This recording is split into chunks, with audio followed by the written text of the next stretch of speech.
ನಮಸ್ಕಾರ. ಎಲ್ಲರಿಗೂ ಕನ್ನಡತಿ ಅಡುಗೆ ಚಾನಲ್ಗೆ ಸ್ವಾಗತ. ಮಿಕ್ಸಿ ಜಾರಿಗೆ 1 ಸ್ಪೂನ್ ಆಗಷ್ಟೇ ಜೀರಿಗೆ, 1 ಸ್ಪೂನ್ ಆಗಷ್ಟೇ ಧನಿಯಾ ಅಥವಾ ಕೊತ್ತಂಬರಿ ಬೀಜ, 1 ಸ್ಪೂನ್ ಆಗಷ್ಟೇ ಸೊಂಪನ್ನು ಹಾಕ್ತಾ ಇದ್ದೀನಿ. ಒಂದು 6ರಿಂದ 8 ಕಾಳಾಗಷ್ಟೇ ಕಾಳು ಮೆಣಸನ್ನು ಹಾಕ್ತಾ ಇದ್ದೀನಿ ರೀ.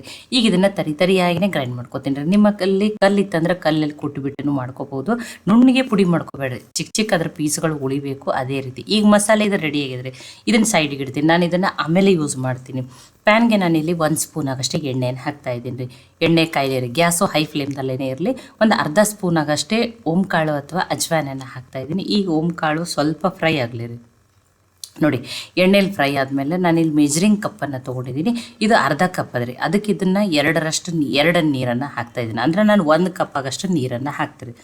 ನೀವು ಮೆಜರಿಂಗಕ್ಕೆ ಇದೇ ಕಪ್ಸ್ ತೊಗೋಬೇಕಾದ್ರೆ ನೀವು ಏನೇ ಬಟ್ಲದು ತೊಗೊಂಡ್ರಲ್ಲ, ನೀವು ಎಷ್ಟು ನೀರನ್ನು ತೊಗೊಂಡಿರ್ತಿಲ್ಲ ಅಷ್ಟೇ ರವೆಯನ್ನು ಹಾಕಬೇಕು.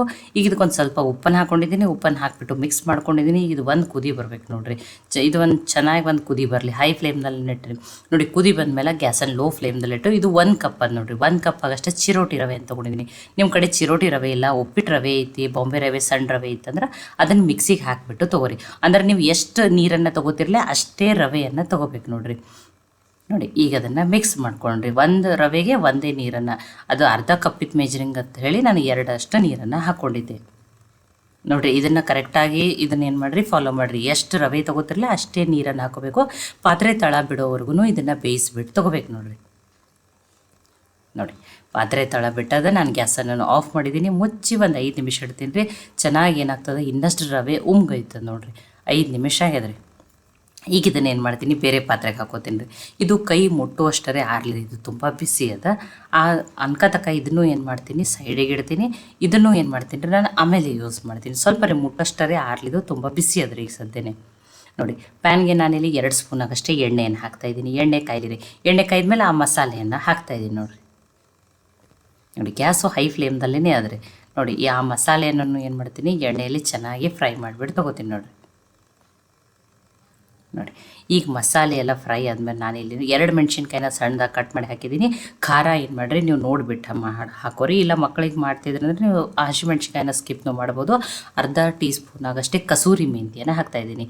ಎಲ್ಲವನ್ನು ಎಣ್ಣೆಯಲ್ಲಿಟ್ಟನೆ ಫ್ರೈ ಮಾಡ್ಕೊಂಡಿದ್ದೀನಿ. ಇಲ್ಲಿ 2 ಮೀಡಿಯಮ್ ಸೈಜದ ಈರುಳ್ಳಿಯನ್ನು ದಪ್ಪವಾಗಿನೇ ಕಟ್ ಮಾಡಿ ಹಾಕಿದ್ದೀನಿ ನೋಡಿರಿ. ಈಗ ಇದು ಈರುಳ್ಳಿಯನ್ನು ನೋಡಿ ಸಾಫ್ಟ್ ಆಗೋವರೆಗೂ ಬೇಯಿಸ್ಬಿಟ್ಟು ತೊಗೋತೀನಿ ರೀ. ಸ್ವಲ್ಪ ಈರುಳ್ಳಿ ಏನಾಗಲಿ ರೀ, ಸಾಫ್ಟ್ ಆಗಲಿ ರೀ. ಸಾಫ್ಟ್ ಆದಮೇಲೆ ನೋಡಿ, ಇಲ್ಲಿ ಸಾಫ್ಟ್ ಆದಮೇಲೆ ನಾನಿಲ್ಲಿ ಒಂದು 5 ಬೆಳ್ಳುಳ್ಳಿ ಹೆಸರು, ಸ್ವಲ್ಪ ಹಸಿ ಶುಂಠಿಯರ ಕೂಟಿ ಹಾಕ್ತಾಯಿದ್ದೀನಿ. ಫ್ಲೇವರ್ ಚೆನ್ನಾಗಿ ಬರ್ತದೆ. ಇಲ್ಲಾಂದ್ರೆ ನೀವು 1 ಸ್ಪೂನ್ ಆಗಷ್ಟೇ ರೆಡಿಮೇಡ್ ಜಿಂಜರ್ ಗಾರ್ಲಿಕ್ ಪೇಸ್ಟನ್ನಾದ್ರೂ ಹಾಕೋಬೋದು. ಈಗ ಶುಂಠಿ ಬೆಳ್ಳುಳ್ಳಿ ವಾಸನೆ, ಹಸಿ ವಾಸನೆ ಹೋಗೋವರೆಗೂ ಮತ್ತು ಈರುಳ್ಳಿ ಕಲರ್ ಲೈಟಾಗಿ ಚೇಂಜ್ ಆಗೋವರೆಗೂ ಇದನ್ನು ಏನು ಮಾಡ್ತೀನಿ, ಬೇಯಿಸ್ಬಿಟ್ಟು ತೊಗೊಂಡು ನೋಡಿರಿ. ಈರುಳ್ಳಿ ಕಲರ್ನು ಚೇಂಜ್ ಆಗಿದೆ. ಈಗ ಉಳಿದಿರೋ ಮಸಾಲೆಯನ್ನು ಹಾಕ್ತಾಯಿದ್ದೀನಿ. ಒಂದು ಅರ್ಧ ಟೀ ಸ್ಪೂನ್ ಆಗಷ್ಟೇ ಏನು ಮಾಡ್ತಾಯಿದ್ದೀನಿ, ಅರಿಶಿನ, ಅರ್ಧ ಸ್ಪೂನ್ ಆಗಷ್ಟೇ ಗರಂ ಮಸಾಲ, ಅರ್ಧ ಸ್ಪೂನ್ ಆಗಷ್ಟೇ ಧನಿಯಾ ಪೌಡ್ರು, 1 ಸ್ಪೂನ್ ಆಗಷ್ಟೇ ರೆಡ್ ಚಿಲ್ಲಿ ಪೌಡ್ರ್ ಹಾಕ್ತಾಯಿದ್ದೀನಿ. ಹಸಿಮೆಣ್ಸಿನ್ಕಾಯಿಂದ ಖಾರ ನೀವು ನೋಡಿಬಿಟ್ಟು ಹಾಕ್ಬಿರಿ. ಅರ್ಧ ಸ್ಪೂನ್ ಆಗಷ್ಟೇ ಚಾಟ್ ಮಸಾಲ, ರುಚಿಗೆ ತಕ್ಕಷ್ಟು ಉಪ್ಪನ್ನು ಹಾಕ್ತಾಯಿದ್ದೀನಿ. ನೋಡಿ, ಮಸಾಲೆಯನ್ನು ಹಾಕಿದ್ಮೇಲೆ ಗ್ಯಾಸನ್ನು ಲೋ ಫ್ಲೇಮ್ದಲ್ಲಿಟ್ಟನೆ ಮಿಕ್ಸ್ ಮಾಡಿರಿ. ಇಲ್ಲಾಂದರೆ ಏನಾಗ್ತದೆ, ಮಸಾಲೆ ಬೇಗನೆ ಸೀದು ಹೋಗ್ತದೆ.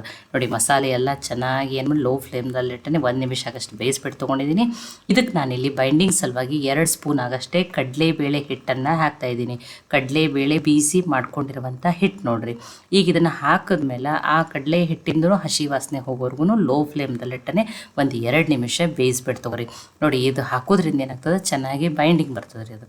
ನೋಡಿ, ಎಲ್ಲ ರೆಡಿ ಆಗಿದೆ. ನಾನು ಅದು ನೀಟಾಗಿನೂ ಬೇಯ್ದದ ಕಡಲೆಬೇಳೆ ಹಿಟ್ಟು. ಈಗ ಲಾಸ್ಟಿಗೆ ಒಂದು ಸ್ವಲ್ಪ ಕಟ್ ಮಾಡಿ ಇಟ್ಕೊಂಡಿರುವಂಥ ಕೊತ್ತಂಬರಿ ಸೊಪ್ಪನ್ನು ಹಾಕಿ ಮಿಕ್ಸ್ ಮಾಡ್ಕೊತೀನಿ ರೀ. ನೋಡಿ, ಈಗ ಇದನ್ನು ಮಿಕ್ಸ್ ಮಾಡ್ಕೊಂಡಿದ್ದೀನಿ. ಈಗ ಇದು ಸ್ಟಫಿಂಗ್ ರೆಡಿ ಆಗಿದ್ರೆ ನಾನು ಗ್ಯಾಸನ್ನು ಆಫ್ ಮಾಡಿದ್ದೀನಿ. ಇದು ಆರಿದ್ಮೇಲೆ ಇನ್ನೊಂದು ಅದನ್ನು ಬಟ್ಲಿಗೆ ಹಾಕ್ಕೊಂಡ್ಬಿಟ್ಟು ಅಥವಾ ಪ್ಲೇಟಿಗೆ ಹಾಕ್ಬಿಟ್ಟು ತೊಗೋತೀನಿ. ಇದನ್ನು ಏನು ಮಾಡ್ತೀನಿ, ಸೈಡಿಗೆ ಇಡ್ತೀನಿ ರೀ. ಈಗ ನಾನು ಏನು ಮಾಡ್ತಾಯಿದ್ದೀನಿ, ಒಂದು ಸ್ಲರಿಯನ್ನು ರೆಡಿ ಮಾಡ್ಕೊತಾ ಇದ್ದೀನಿ. ಅದಕ್ಕೆ ದೊಡ್ಡ ಸ್ಪೂನಿಂದ 2 ಸ್ಪೂನ್ ಆಗಷ್ಟೇ ಮೈದಾನ ತೊಗೊಂಡು, ಇಲ್ಲ ಮೈದಾ ಬೇಡ, ಆರೋಗ್ಯಕ್ಕೆ ಒಳ್ಳೆಯದಲ್ಲ ಅಲ್ಲ ಅಂದರೆ ನೀವು ಇನ್ನೇನು ಮಾಡ್ಬೋದು, ಇಲ್ಲ ಗೋಧಿ ಹಿಟ್ಟನ್ನಾದರೂ ತೊಗೋಬೋದು, ನಡೀತದೆ ನೋಡಿರಿ. ನೋಡಿ, ಇದಕ್ಕೊಂದು ಅರ್ಧ ಸ್ಪೂನ್ ಇದು ಎಕ್ಸ್ಟ್ರಾ ಕ್ರಿಸ್ಪಿನೂ ಆಗ್ತದೆ. ಮತ್ತು ಇದ್ರದ್ದು ಏನು ಉಪಯೋಗದ ತಿಳಿನೂ ನಾನು ಆಮೇಲೆ ಹೇಳ್ತೀನಿ ರೀ. ಒಂದು ಅರ್ಧ ಟೀ ಸ್ಪೂನ್ ಆಗಷ್ಟೇ ರೆಡ್ ಚಿಲ್ಲಿ ಫ್ಲೆಕ್ಸು, ಸ್ವಲ್ಪ ಉಪ್ಪನ್ನು ತೊಗೊಂಡಿದ್ದೀನಿ, ಸ್ವಲ್ಪ ಕೊತ್ತಂಬರಿ ಸೊಪ್ಪನ್ನು ಹಾಕಿದ್ದೀನಿ, ಒಂದು ಸ್ವಲ್ಪ ಕಪ್ ಎಳ್ಳಿತ್ತು ಅದನ್ನು ಹಾಕಿದ್ದೀನಿ ನೋಡಿರಿ. ಈಗ ಇದಕ್ಕೆ ನೀರನ್ನು ಹಾಕಿ ಯಾವುದೇ ರೀತಿ ಗಂಟು ಇರಲಾರ್ದಂಗೆ ನೋಡಿ, ತುಂಬ ತೆಳುವೂ ಅಲ್ಲ, ತುಂಬ ಗಟ್ಟಿನೂ ಅಲ್ಲ, ಆ ರೀತಿ ಮಾಡ್ಕೋಬೇಕು ನೋಡಿರಿ. ನೋಡಿ, ತುಂಬ ತೆಳುವೂ ಮಾಡ್ಕೊಬೇಡ್ರಿ, ತುಂಬ ಗಟ್ಟಿನೂ ಮಾಡ್ಕೊಬೇಡ್ರಿ. ಈಗ ಇದೇನಾಗ್ಯದ್ರಿ, ಸ್ಲರಿ ರೆಡಿ ಆಗಿದೆ. ಒಮ್ಮೆಲೆ ನೀರನ್ನು ಹಾಕೋಬೇಡ್ರಿ, ಸ್ವಲ್ಪ ಹಾಕ್ಕೊಂಡು ಗಂಟು ಇರಲಾರ್ದಂಗೆ ಈ ರೀತಿ ನೋಡಿ ನಾನು ತೋರಿಸಿದ್ದೀನಲ್ಲ, ತುಂಬ ತೆಳಗುನಲ್ಲ ತುಂಬ ಗಟ್ಟಿನೂ ಅಲ್ಲ, ಆ ರೀತಿ ನೋಡಿರಿ. ಈಗ ಇದು ರೆಡಿ ಆಗಿದ್ರೆ ಇದನ್ನು ಸೈಡಿಗೆ ಇಡ್ತೀನಿ ನಾನು, ಇದನ್ನು ಆಮೇಲೆ ಯೂಸ್ ಮಾಡ್ತೀನಿ. ಈಗ ರವೆ ನೋಡಿರಿ ಆರ್ಯದ, ಒಂದು ಸ್ವಲ್ಪ ಕೈ ಮುಟ್ಟೋಷ್ಟರಿ ಏನಾಗಿದ್ರಿ ಆರ್ಯದ ನೋಡಿರಿ. ಇಲ್ಲಿ ನೋಡಿ ರವೆಯಿಂದನೇ ಕ್ರಿಸ್ಪಿ ಆಗ್ತಾವೆ.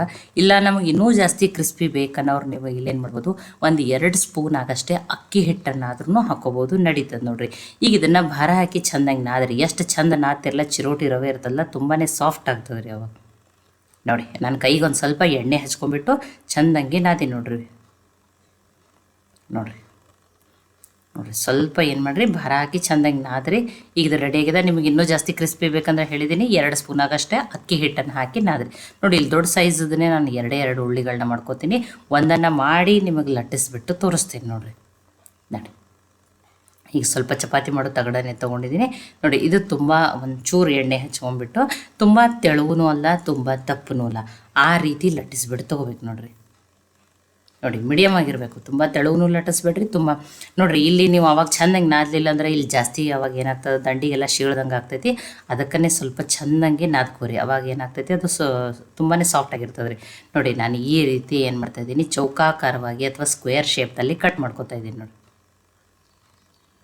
ನೋಡಿ ಈಗ ಇದರಲ್ಲಿ 4 ಪೀಸ್ಗಳನ್ನ ಮಾಡ್ಕೊತೀನಿ. ಮತ್ತು ನೋಡಿ ಎಲ್ಲರೂ ಸ್ಕ್ವೇರ್ ಶೇಪ್ದಲ್ಲೇ ಮಧ್ಯಕ್ಕೆ ಒಂದ್ಸಲ ಕಟ್ ಮಾಡಿಕೊಂಡು ಈ ರೀತಿ ಮಾಡ್ಕೊತೀನಿ ನೋಡಿರಿ. ನೋಡಿ ತುಂಬ ತೆಳುವೂ ಬೇಡ ತುಂಬ ದಪ್ಪನೂ ಬೇಡ, ಆ ರೀತಿ ಲಟ್ಟಿಸ್ಬಿಟ್ಟು ತೊಗೋಬೇಕು ನೀವು. ನೋಡಿ ಈಗ ಸ್ಟಫಿಂಗ್ ಆರಿತ್ತಲ್ರಿ, ನಾನು ಅದನ್ನ ಬೇರೆ ಬಟ್ಲಲ್ಲಿ ಹಾಕಿಟ್ಕೊಂಡಿದ್ದೆ. ನೋಡಿ ಆ ಎಲೆ ಎಷ್ಟದಲ್ಲ ಅದ್ರ ತಕ್ಕಂಗೆ ನೋಡನೆ ನೀವೇನು ಮಾಡಿ ಸ್ಟಫಿಂಗನ್ನು ಮಾಡ್ಕೊರಿ. ನೀವು ಇದು ಈರುಳ್ಳಿ ಸ್ಟಫಿಂಗ್ ಮಾಡ್ಕೋಬೇಕಂತ ಏನಿಲ್ಲ, ಪನ್ನೀರ್ದು ಮಾಡ್ಕೋಬೋದು, ಅಥವಾ ಆಲೂಗಡ್ಡೆ ಸ್ಟಫಿಂಗ್ ಇಷ್ಟ ಅಂದರೆ ನೀವು ಅದರದ್ದು ಮಾಡ್ಕೋಬೋದು, ಅಥವಾ ಮಿಕ್ಸ್ ವೆಜಿಟೇಬಲ್ ಸ್ಟಫಿಂಗ್ ಇಷ್ಟ ಅಂದರೆ ನೀವು ಅದನ್ನು ಮಾಡ್ಬೋದು, ನಡೀತದೆ ನೋಡಿರಿ. ಈರುಳ್ಳಿ ಬದಲಿ ನಿಮಗೆ ಯಾವ ವೆಜಿಟೇಬಲ್ಸ್ ಇಷ್ಟ, ಕ್ಯಾಬೇಜು ಬೀನ್ಸು ಕ್ಯಾಪ್ಸಿಕಮನ್ನು ಆ ರೀತಿ ಆದರೂ ಹಾಕ್ಬೋದು. ನೋಡಿರಿ ನಾನು ಯಾವ ರೀತಿ ಮಡಿಸ್ತಾ ಇದ್ದೀನಿ ಅಂತ ಹೇಳಿ ತೋರಿಸ್ತಾ ಇದ್ದೀನಿ ನೋಡಿರಿ. ನಾನು 2 ಮಾಡಿ ತೋರಿಸ್ತೀನಿ, ನೀವು ತುಂಬ ಈಸಿ ಅದ್ರಿ. ನೋಡಿ ಈ ರೀತಿ ನಾನು ಮಡಿಸ್ಬಿಟ್ಟು ತೊಗೊಂಡಿದ್ದೀನಿ ನೋಡಿರಿ. ನೀಟಾಗಿ ಪ್ಯಾಕ್ ಮಾಡಿರಿ ನೋಡಿರಿ. ಆಮೇಲೆ ಏನು ಮಾಡಬಾರ್ದು, ಸ್ಟಫಿಂಗ್ ಹೊರಗಡೆ ಬರಬಾರ್ದು, ಆ ರೀತಿ ಪ್ಯಾಕ್ ಮಾಡಿಬಿಟ್ಟು ತೊಗೊರಿ. ನೋಡಿ ಇನ್ನೊಂದನ್ನು ಮಡಿಚಿಬಿಟ್ಟು ತೋರಿಸ್ತಾ ಇದ್ದೀನಿ ನೋಡಿ. ಈ ರೀತಿ ಫೋಲ್ಡ್ ಮಾಡ್ಕೊರಿ ನೀವು. ನೋಡಿ ಇದನ್ನು ಹೀಗೇ ನೀಟಾಗಿ ಪ್ಯಾಕ್ ಮಾಡಿನೂ ಕರೆದ್ಬಿಟ್ಟು ತೊಗೋಬೋದು. ಇಲ್ಲ ಸ್ಲರಿ ಒಳಗೆ ನೀವು ಅದನ್ನು ಡಿಪ್ ಮಾಡಿ ಕರೆದ್ರೆ ಅಂದರೆ ಎಕ್ಸ್ಟ್ರಾ ಕ್ರಿಸ್ಪಿನೂ ಆಗ್ತೈತಿ, ಅಥವಾ ಯಾವುದೇ ರೀತಿ ಸ್ಟಫಿಂಗ್ ಎಣ್ಣೆಯಲ್ಲಿನೂ ಹೊರಗಡೆ ಬರೋದಿಲ್ಲ. ನೋಡಿರಿ 2 ರೀತಿಯೂ ನಾನು ನಿಮ್ಗೆ ಇನ್ನೊಂದು ಹಾಗೆ ಪ್ಲೇನ್ ಕರೆದಿದ್ದನ್ನು ಮಾಡಿ ತೋರಿಸ್ತೀನಿ. ಒಮ್ಮೆಲೆ ಈ ರೀತಿ ರೆಡಿ ಮಾಡ್ಕೊಂಡಿದ್ದೀನಿ ನೋಡಿ. ಎಣ್ಣೆಯನ್ನು ಕೈಲಿಗೆ ಇಟ್ಟಿನಿ ನೋಡಿರಿ. ನೋಡಿ ಈ ರೀತಿ ನೀಟಾಗಿ ಪ್ಯಾಕ್ ಮಾಡ್ಕೊರಿ. ಇದನ್ನು ಹೀಗೆ ಡೈರೆಕ್ಟಾಗಿನೂ ಕರಿಬೋದು ನೀವು. ಇದಕ್ಕೆ ನೀವು ಇನ್ನೂ ಜಾಸ್ತಿ ಬೇಕು, ಕ್ರಿಸ್ಪಿ ಸ್ಲರಿ ಬೇಡ ಅಂದರೆ ನೀವು ಒಂದು 2 ಸ್ಪೂನ್ ಆಗಷ್ಟು ಅಕ್ಕಿ ಹಿಟ್ಟನ್ನು ಹಾಕ್ಬಿಟ್ಟು ನಾದಿಬಿಟ್ಟು ತೊಗೊರಿ. ನೋಡಿ ಈಗ ಸ್ಲರಿ ನೋಡಿ ಏನೋ ಆಗಿತ್ತಂದ್ರೆ ನೀವು ನೀಟಾಗಿ ಪ್ಯಾಕ್ ಮಾಡಿದ್ದಿಲ್ಲ ಅಂದರೆ ಸ್ಲರಿ ಒಳಗೆ ಎದ್ದು ಕರಿಯೋದ್ರಿಂದ ಏನಾಗ್ತದೆ ರೀ, ಸ್ಟಫಿಂಗನ್ನು ಹೊರಗಡೆ ಬರೋದಿಲ್ಲ ನೋಡಿರಿ. ಇನ್ನೊಂದು ಸ್ವಲ್ಪ ಕಪ್ ಎಳ್ಳನ್ನು ಮೇಲ್ಗಡೆ ಹಾಕಿಬಿಟ್ಟು ನಾನೇನು ಮಾಡ್ತಾಯಿದ್ದೀನಿ, ಶಾಲೋ ಫ್ರೈ ಮಾಡಿಬಿಟ್ಟು ತೊಗೊಳತ್ತೀನಿ. ನೀವು ಡೀಪ್ ಫ್ರೈನೂ ಮಾಡ್ಬೋದು, ನಡೀತದೆ ನೋಡಿ. ನೋಡಿರಿ ಈಸಿನೂ ಅದ, ಟೇಸ್ಟಿನೂ ಅದ ನೋಡಿರಿ. ಮೈದಾ ಹಿಟ್ಟಿನಿಂದ ಬೇಡ, ಈ ರೀತಿ ಹೆಲ್ದಿಯಾಗಿ ನೀವು ರವೆಯಲ್ಲೇ ಮಾಡ್ಕೋಬೋದು ನೋಡಿರಿ. ನೋಡಿ ಇನ್ನೊಂದನ್ನು ನೋಡಿ, ಟೋಟಲ್ ನಾನು 5 ಹಾಕಿದ್ದೀನಿ. ಈಗ ಇದನ್ನು ಹೈ ಫ್ಲೇಮ್ದಲ್ಲಿಟ್ಟನೆ ಶಾಲೋ ಫ್ರೈ ಮಾಡಿಬಿಟ್ಟು ತೊಗೋತೀನಿ ನೋಡಿರಿ. ನೋಡಿ ಲೈಟ್ ಕೆಂಪಗಾಗೋವರೆಗೂ ನೋಡಿ ಶಾಲೋ ಫ್ರೈ ಮಾಡಿಬಿಟ್ಟು ತೊಗೊಂಡು ನೋಡಿ. ಈ ರೀತಿ ಈರುಳ್ಳಿ ಮಾಡಿರಿ ಸ್ಟಫಿಂಗ್ ತುಂಬಾ ಟೇಸ್ಟಿಯಾಗಿರ್ತದೆ ರೀ. ನೋಡಿ ಈರುಳ್ಳಿ ಇಷ್ಟ ಇಲ್ಲ ನಮ್ಗೆ ಈರುಳ್ಳಿ ಬೇಡ ಅನ್ನೋರು ನೀವು ಪನ್ನೀರು, ಮಿಕ್ಸ್ ವೆಜಿಟೇಬಲ್ಲು, ಆಲೂಗಡ್ಡೆ ಸ್ಟಫಿಂಗನ್ನಾದ್ರೂ ಮಾಡ್ಕೋಬೋದು. ಇಲ್ಲ ಇಲ್ಲಿ ಬೈಂಡಿಂಗ್ ಸಲುವಾಗಿ ನಿಮಗೆ ಕಡಲೆಬೇಳೆ ಹಿಟ್ಟು ಇಲ್ಲ ಅಂದರೆ ನೀವು ಅಲ್ಲಿ ಒಂದು ಬೇಯಿಸಿದ ಆಲೂಗಡ್ಡೆನ ತುರಿದ್ಬಿಟ್ಟು ಹಾಕ್ಬೋದು, ಅದನ್ನು ನಡೀತದೆ ನೋಡಿ. ನೋಡಿ ಕಲರ್ನು ನೋಡಿರಿ ಎಷ್ಟು ಚೆನ್ನಾಗಿ ಬಂದೈತಿ. ಲೈಟ್ಗಾಗಿ ಈ ರೀತಿ ಕೆಂಪಗಾದರೆ ಸಾಕ್ರಿ. ನೋಡಿ ತುಂಬಾ ಕ್ರಿಸ್ಪಿಯಾಗಿರ್ತಾವೆ ರೀ. ನೋಡಿ ಇದನ್ನು ಸಾಸ್ ಜೊತೆ, ಗ್ರೀನ್ ಚಟ್ನಿ ಜೊತೆ ನೀವೇನು ಮಾಡ್ಬೋದು, ಸರ್ವ್ ಮಾಡ್ಬೋದು ನೋಡಿರಿ.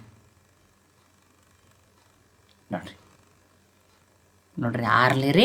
ನಾನು ನಿಮಗೆ ಇದ್ರ ಕ್ರಿಸ್ಪಿನೆಸ್ನು ತೋರಿಸ್ತೀನಿ ಮತ್ತು ಕಟ್ ಮಾಡಿಬಿಟ್ಟು ತೋರಿಸ್ತೀನಿ. ನೋಡಿರಿ ಎಷ್ಟು ಚೆನ್ನಾಗಿ ಬಂದಾವೆ ನೋಡಿರಿ. ನೋಡಿರಿ ಒಂದನ್ನು ನೋಡಿ ನಾನು ಸ್ಲರಿ ಒಳಗೆಲ್ಲ ಹಾಗೇನೆ ನಾನು ನಿಮಗೆ ಇದನ್ನೂ ಕರೆದ್ಬಿಟ್ಟು ತೋರಿಸಿದ್ದೀನಿ ನೋಡಿ. ಇದನ್ನೂ ಕ್ರಿಸ್ಪಿಯಾಗಿರ್ತದೆ, ನಿಮಗೆ ಸೌಂಡ್ದಿಂದನೇ ಗೊತ್ತಾಗ್ತೈತೆ ನೋಡಿರಿ. ನೋಡಿ ಎಷ್ಟು ಕ್ರಿಸ್ಪಿಯಾಗಿ. ಸ್ಲರಿ ಬೇಡ ಅಂದ್ರೆ ನೀವು ಬಿಟ್ಟು ಇದೇ ರೀತಿ ಮಾಡಿಬಿಟ್ಟು ನೀವೇನು ಮಾಡ್ಬೋದು, ಡೀಪ್ ಫ್ರೈ ಅಥವಾ ಶಾಲೋ ಫ್ರೈ ಮಾಡಿಬಿಟ್ಟು ತೊಗೋಬೋದು. ನೋಡಿ 2 ತೋರಿಸಿದ್ದೀನಿ. ಇದು ಎಕ್ಸ್ಟ್ರಾ ಕ್ರಿಸ್ಪಿಯಾಗಿರ್ತದೆ ರೀ ಇದರಿಂದ. ನೋಡಿ ನಾನು ನಿಮಗೆ ಮುರಿದು ಬಿಟ್ಟು ತೋರಿಸ್ತಾ ಇದ್ದೀನಿ. ನಾನು ಇವತ್ತದು ದ್ರಾಕ್ಷಿಯಿಂದ ಮಾಡಿರುವ ಸ್ವೀಟ್ ಚಟ್ನಿ ಜೊತೆ ಇದನ್ನು ಸರ್ವ್ ಮಾಡ್ತಾಯಿದ್ದೀನಿ. ನೀವು ಇದನ್ನು ಗ್ರೀನ್ ಚಟ್ನಿ ಸಾಸ್ ಜೊತೆನೂ ಸರ್ವ್ ನೋಡಿರಿ. ಒಳಗಡೆ ಸ್ಟಫಿಂಗ್ ನೋಡಿ ಎಷ್ಟು ಕಲರ್ಫುಲ್ಲಾಗಿ ಎಷ್ಟು ಟೇಸ್ಟಿಯಾಗಿ ಕಾಣತ್ತದ ನೋಡಿರಿ. ಬಿಸಿ ಬಿಸಿ ಈ ರೀತಿ ಮಾಡಿಕೊಟ್ರೆ ಮಕ್ಕಳಿಗೆ ಅಷ್ಟೇ ಇಲ್ಲ, ದೊಡ್ಡವ್ರಿಗೆ ಕೂಡ ತುಂಬಾ ಇಷ್ಟ ಆಗ್ತದೆ ರೀ. ತುಂಬ ಸಿಂಪಲ್ ಅದ ರೀ, ಯುನೀಕ್ ರೆಸಿಪಿ ಅದ, ಟೇಸ್ಟ್ನೂ ಅಷ್ಟೇ ಚೆನ್ನಾಗದ ನೋಡಿರಿ. ನೋಡಿ ಈ ದ್ರಾಕ್ಷಿದಿಂದ ಮಾಡಿರೋ ಸ್ವೀಟ್ ಚಟ್ನಿ ಅಂತೂ ಬೆಸ್ಟ್ ಕಾಂಬಿನೇಷನ್ ರೀ. ನೋಡಿ ನಾನು ಸಾಸ್ ಕೊಡೋದಕ್ಕಿಂತ ಮಕ್ಕಳಿಗೆ ಇದೇ ರೀತಿಯೇ ಮನೆಯಲ್ಲಿ ಮಾಡಿರುವಂಥ ಸ್ವೀಟ್ ಚಟ್ನಿಗಳನ್ನೇ ಕೊಡ್ತೀನಿ. ಇದು ದ್ರಾಕ್ಷಿ ಸೀಸನ್ದಲ್ಲಿ ನಾನು ಇದನ್ನು ಮಾಡಿಟ್ಟಿರ್ತೀನಿ. ತುಂಬ ಟೇಸ್ಟಿಯಾಗಿರುವಂಥ ರೆಸಿಪಿ. ಇದರ ಲಿಂಕ್ ಬೇಕಂದ್ರೂ ನಾನು ಡಿಸ್ಕ್ರಿಪ್ಷನ್ ಬಾಕ್ಸಲ್ಲಿ ನಿಮಗೆ ಹಾಕಿರ್ತೀನಿ. ನಾನಂತೂ ಇದನ್ನು ರವೆಯಿಂದ ಮಾಡಿರುವ ಈರುಳ್ಳಿ ಕಚೋರಿ ಅಂತ ಹೆಸರಿಟ್ಟಿನಿ ನೋಡಿರಿ. ಅಥವಾ ನೀವು ಇದಕ್ಕೆ ಏನು ಹೆಸರಿಡ್ತೀರಂತ ಹೇಳಿನೂ ನನಗೆ ಕಮೆಂಟ್ ಮಾಡಿ ತಿಳಿಸ್ರಿ. ತುಂಬ ಈಸಿ ಅದ, ತುಂಬ ಸಿಂಪಲ್ ಅದ, ಟೇಸ್ಟ್ ಅಂತೂ ಅದ್ಭುತ. ಮತ್ತು ಮನೆಯಲ್ಲಿರುವ ಬೇಸಿಕ್ ಸಾಮಗ್ರಿಗಳನ್ನ ಬಳಸಿ ಮಾಡಿದ್ದೀನಿ. ಈ ರೆಸಿಪಿ ನಿಮಗೆ ಇಷ್ಟ ಆಗಿತ್ತಂದ್ರೆ ಲೈಕ್ ಮಾಡಿ, ಶೇರ್ ಮಾಡಿ, ಕಮೆಂಟ್ ಮಾಡಿರಿ. ಖಂಡಿತನೂ ಟ್ರೈ ಮಾಡಿ ನೋಡ್ರಿ. ಟ್ರೈ ಮಾಡಿ ನನಗೆ ಹೆಂಗೆ ಬಂದಿತ್ತು ತಿಳಿಸ್ರಿ. ಮತ್ತು ಒಳ್ಳೆ ಹೊಸ ರೆಸಿಪಿಗಳಿಗಾಗಿ ಕನ್ನಡತಿ ಅಡುಗೆ ಚಾನಲನ್ನು ಸಬ್ಸ್ಕ್ರೈಬ್ ಮಾಡಿ, ಬೆಲ್ ಐಕಾನ್ ಪ್ರೆಸ್ ಮಾಡೋದನ್ನ ಮರಿಬೇಡ್ರಿ. ಈ ವಿಡಿಯೋವನ್ನು ಹೈಪ್ ಮಾಡಿರಿ, ಇನ್ನೂ ಜಾಸ್ತಿ ಜನಕ್ಕೆ ರೀಚ್ ಆಗ್ತದೆ. ಕನ್ನಡತಿ ಅಡುಗೆ ಚಾನಲನ್ನು ಸಪೋರ್ಟ್ ಮಾಡಿರಿ. ಮತ್ತೊಮ್ಮೆ ಎಲ್ಲರಿಗೂ ಧನ್ಯವಾದಗಳು. ಮತ್ತೆ ನಾಳೆ ಹೊಸ ರೆಸಿಪಿ ಜೊತೆ ಸಿಗೋಣ.